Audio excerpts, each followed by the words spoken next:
This is a quiet little town on the east coast of Australia.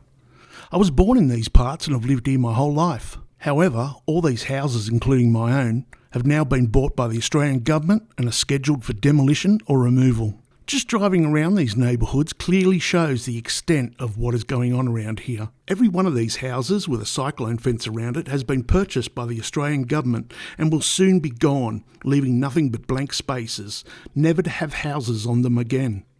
House after house, street after street, block after block, thousands of people, hundreds of families, now looking for somewhere else to live. Over the past decade, this area has had a housing crisis where low-income families have been forced to move hundreds of kilometres away from their families and friends. Lismore is located only a few kilometres away from Byron Bay. You might have heard of Byron Bay. It's now one of the most popular places for the rich and famous.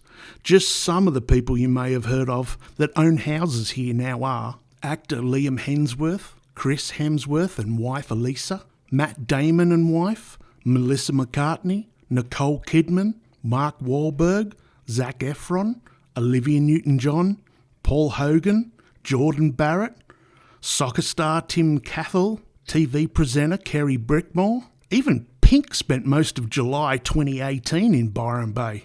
Byron Bay has now been touted to overtake Sydney as the most expensive place to live in Australia. Just some of the bargains you can find include 14 million. 26 million, 4.4 million, 2.8 million. Wow, bargain. I might buy two of them. Meanwhile, 30 kilometres west, the town of Lismore was smashed by a flood in 2022, 2 metres higher than any other flood in history. People say the raised highway that was built over the floodplains got filled with debris and stopped the water from draining, causing water to be sent over the roofs of all these houses, including my own. And just to make sure you're having a really bad day, the insurance company told us to get stuffed, refusing to pay up, leaving thousands of residents with no homes.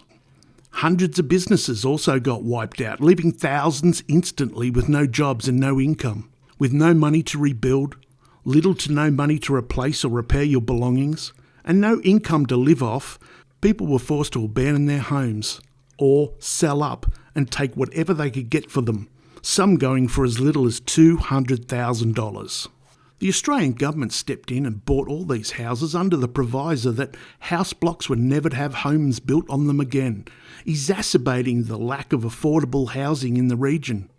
With thousands of homes now not available anymore to be rented or bought, family after family packed up and moved out of the region, many interstate. With thousands of homeless families flooding the housing market, rent and house prices of anywhere above flood level skyrocketed, with weekly rents on average family homes tipping the scale towards $1,000 a week, outpricing those who even still had jobs left. People were forced to live in their homes that had no walls and no ceilings. Many renters broke into these empty houses to squat illegally, so desperate for accommodation they risked being arrested. Meanwhile, after being born here and living around here my whole life, we've been priced out of our own community and forced to relocate 5 hours drive from where I grew up, leaving little to no choice but to move away from our family and friends. The house that I spent the last 20 years in now sits abandoned, waiting for the federal government to bulldoze it or drag it off to God knows where. Meanwhile, the basin of Lismore remains empty and broken. Only the ghosts and the memories of all the people that called this town home remains. 45 minutes drive away, Hollywood's finest throw $50 million at a beachfront home while showing off their great life on Instagram. And the hard-working families who have lived here their whole lives, at no fault of their own, have been left to find somewhere else to live. Someone told me this whole situation is like the government bailing out insurance companies by not fixing or replacing any of your stuff, but by saying, here's some money for your busted ass shit, now take it and go. But where do we go? Not our problem.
If you'd like to watch part 2 of this video, click here.